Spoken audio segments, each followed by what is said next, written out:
जय बजरंगबली दोस्तों, आप सभी का स्वागत है आपके अपने YouTube channel newfangled competition classes में।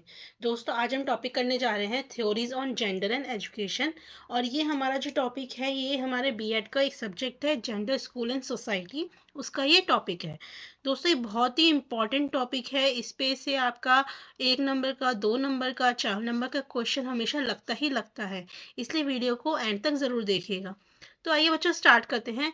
जब हम बच्चों बात करते हैं theories on gender and education की, तो हमारी इसके अंदर 4 थ्योरीज की बात की जाती है।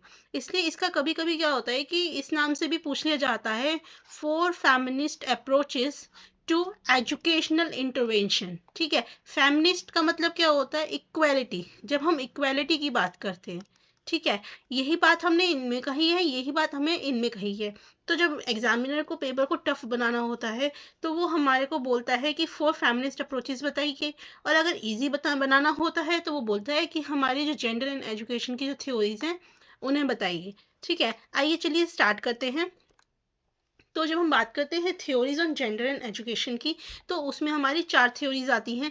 पहली आती है सोशलाइजेशन थ्योरी, दूसरी आती है जेंडर डिफरेंस थ्योरी या फिर केयरिंग थ्योरी, फिर आती है हमारी स्ट्रक्चरल थ्योरी, और फिर आती है हमारी डीकंस्ट्रक्टिव थ्योरी।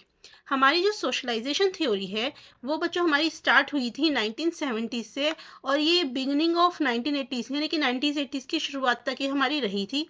फिर जेंडर डिफरेंस थ्योरी आई, और ये कुछ हमारी मिड ऑफ 1980s तक रही थी, मतलब कुछ बहुत शॉर्ट टाइम के लिए रही थी। एंड फिर उसके बाद हमारी स्ट्रक्चरल थ्योरी और डीकंस्ट्रक्टिव थ्योरी आई। ये हमारी मिड 1980 से लेकर 1990s तक रही थी। ठीक है, अब इन थ्योरी में बहुत डिफरेंस क्या है? तो अगर मैं बहुत मोटी मोटी बात करूं, तो सोशलाइजेशन ये चारों थ्योरीज क्या कहती हैं? इक्वेलिटी की बात करती है। किसकी बात करती हैं? इक्वेलिटी। किसके बीच में? मैन और वुमेन के बीच में। ठीक है, अब जब ये चारों थ्योरीज इक्वेलिटी की बात करती है, तो फिर डिफरेंस क्या है? तो बच्चों, डिफरेंस क्या है? इनके फंक्शनिंग में डिफरेंस है।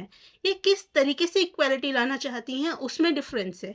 जैसे कि हमारी जो सोशलाइजेशन थ्योरी है और जो जेंडर डिफरेंस थ्योरी है, उन दोनों थ्योरी का मानना है कि हमारे जो सिस्टम है, ठीक है, उस उसकी हमारे को पॉलिसीज़ को चेंज करने की ज़रूरत है। और उसके बेसिस पे हम एजुकेशन दे के गर्ल्स को, और थोड़ा सा पॉलिसीज़ में चेंज लाकर हम क्या कर सकते हैं? हम इक्वलिटी को अचीव कर सकते हैं। ठीक है, इग्नोरेंस कारण है इन इक्वलिटी का। ठीक है, जबकि जो हमारी स्ट्रक्चरल थ्योरी है और डिकंस्ट्रक्टिव थ्योरी है, उसका कहना ये है कि जो हमारा सिस्टम है, हमें इस पूरे सिस्टम को ही चेंज करने की ज़रूरत है। हमारा जो पूरा का पूरा सिस्टम है वो ही गलत है। जब तक हम पूरे सिस्टम के अंदर चेंज नहीं लाएंगे, तब तक हमारी इक्वलिटी अचीव नहीं होने की। जबकि सोशलाइजेशन और थ्योरी और जेंडर डिफरेंस थ्योरी का कहना ये है, हमें सिस्टम को चेंज करने की ज़रूरत नहीं है, हमें सिस्टम के अंदर, विद इन द सिस्टम, हमें चेंज करने की ज़रूरत है। ठीक है, तो हम धीरे धीरे करके सारे थ्योरीज को पढ़ेंगे। आज हम पढ़ेंगे सबसे पहले सोशलाइजेशन थ्योरी को। ठीक है, तो देखिए सोशलाइजेशन थ्योरी क्या कहती है? The feminist of the initial second wave reject sexist attitude because girls cannot perform in masculine subjects like mathematics and science, therefore they do not reach a higher intellectual level। जो हमारे initial जो second wave आया था, जो second wave थी, उसके जो feminist थे, उन्होंने जो सेक्सिस्ट एटीट्यूड था उसे रिजेक्ट किया था। सेक्सिस्ट एटीट्यूड का मतलब क्या होता है? जनरलाइजेशन कर देना बेस्ड ऑन द जेंडर, कि अगर ये गर्ल है तो ये ऐसे ही होगी, या ये बॉय है तो ये ऐसे ही होगा। जब हम किसी को कैटेगराइज कर देते हैं, जनरलाइज कर लेते हैं, तो उसको हम सेक्सिस्ट एटीट्यूड कहते हैं। तो जो हमारे सेकेंड वेव के फेमिनिस्ट थे, उन्होंने इस एटीट्यूड को रिजेक्ट किया था। उन्होंने ये कहा था कि अगर लड़कियां, मान लीजिए, अगर मैस्कुलिन सब्जेक्ट जैसे कि हमारे मैथमेटिक्स एंड साइंस हैं, अगर उसके अंदर अच्छा नहीं परफॉर्म कर पा रही, तो इसका मतलब ये नहीं है कि वो एक हायर इंटेलेक्चुअल लेवल पे नहीं पहुंच सकती। ठीक है, फिर क्या कहा था? The socialization theorist thinks that girls to achieve higher academics performance level like boys, if a teachers and guardians do not socialize them to think that they would not be able to perform well in difficult subject। जो हमारे socialisation theorist थे, जो हम socialisation theory की बात कर रहे हैं, जो इसके थ्योरिस्ट थे, उनका कहना ये था कि जो लड़कियां हैं, वो भी हायर एकेडमिक्स अचीव कर सकती हैं, यानी कि वो भी अच्छे ग्रेड्स ला सकती हैं, वो भी हायर एजुकेशन ले सकती हैं। कब? अगर हम उन्हें सोशलाइज ना करें, कि वो डिफ़िकल्ट सब्जेक्ट को परफॉर्म ही नहीं कर सकती। कहने का मतलब ये है, हमारे को गर्ल्स का उत्साह बढ़ाना चाहिए कि आप अच्छा परफॉर्म कर सकते हो, उन्हें अचीव कर सकते हो, उन्हें अप्रिशिएट करना चाहिए, ठीक है। उन्हें उत्साह देना चाहिए कि वो भी कर सकते हैं, ना कि उन्हें ये सोचने पे मजबूर करना चाहिए कि वो डिफ़िकल्ट सब्जेक्ट को नहीं कर सकती। गर्ल्स भी डिफ़िकल्ट सब्जेक्ट को कर सकती हैं, ठीक है। It is necessary to remove the obstacle in the path of girls success. ये ज़रूरी है कि जो गर्ल्स के सक्सेस के बीच में जितने भी रुकावटें आ रही हैं, जितने भी ऑब्स्टेकल्स आ रहे हैं, उन्हें हम रिमूव करें। For which they should be given gender neutral education. जिसके लिए क्या ज़रूरी है, हम क्या दें, gender neutral education. And this type of education can be imparted by schools. और इस तरह की जो एजुकेशन है, ये किसके द्वारा दी जा सकती है, केवल स्कूल्स के द्वारा। वैसे तो ये देखो, इसका काम ये गार्डियंस भी दे सकते हैं, इंस्टीट्यूट्स भी दे सकते हैं, ठीक है। लेकिन क्या होता है, हमारी जो प्राइमरी एजुकेशन है गार्डियंस के बाद वो स्कूल्स में दी जाती है, और बच्चा जो स्कूल में दी जाती है उसे जल्दी कैच करता है, ठीक है।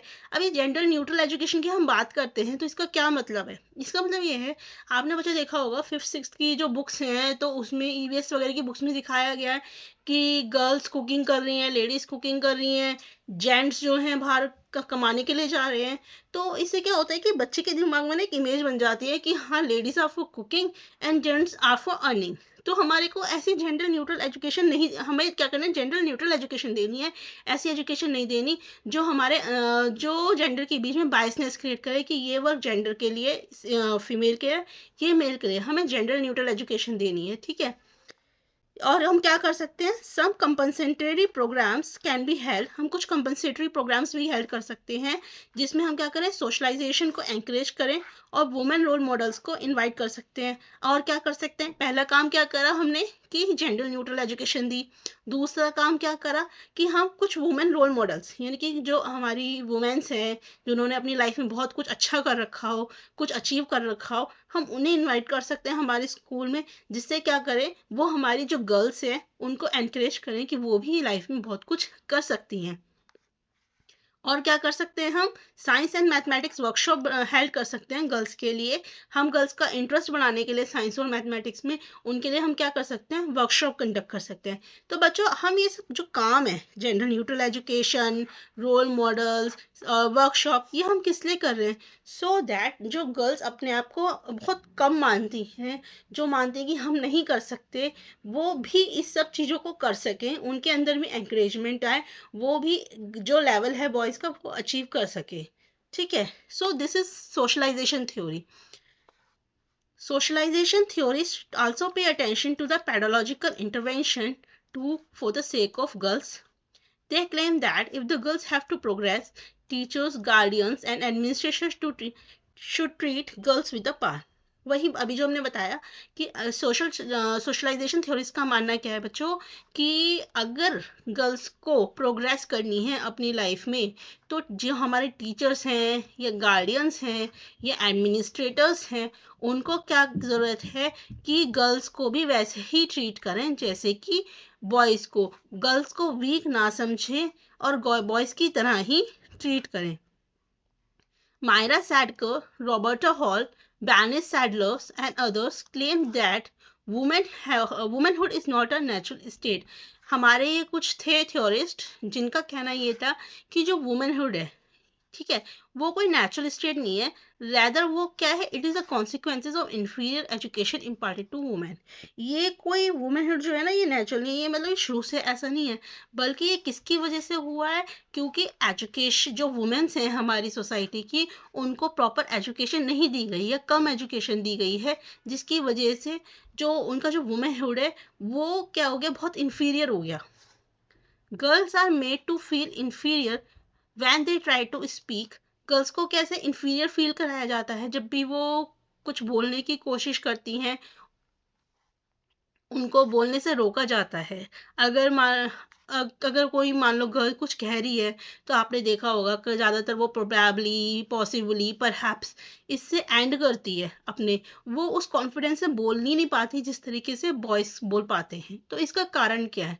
इसका कारण ये है क्योंकि हमने गर्ल्स को वो अपॉर्चुनिटी ही नहीं दी कि जिससे उनके अंदर कॉन्फिडेंस बिल्ड हो सके जो हम अपने बॉयज़ को देते हैं।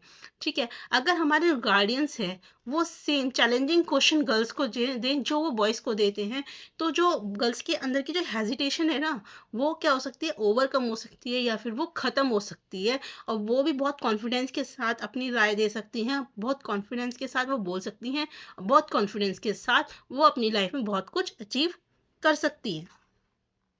Like liberal feminists, socialization theories think that there should be gender neutral justice for all. Liberal feminist के तरह भी सोशलाइजेशन थ्योरीज क्या कहते हैं कि जेंडर न्यूट्रल जस्टिस होना चाहिए सभी के लिए, जो भी जेंडर हो इक्वल रूल्स और रेगुलेशन जो होते हैं वो अप्लाई किए जाने चाहिए सभी के लिए। ऐसा नहीं होना चाहिए कि गर्ल्स के लिए अलग रूल्स हैं और बॉयज़ के लिए अलग रूल्स हैं।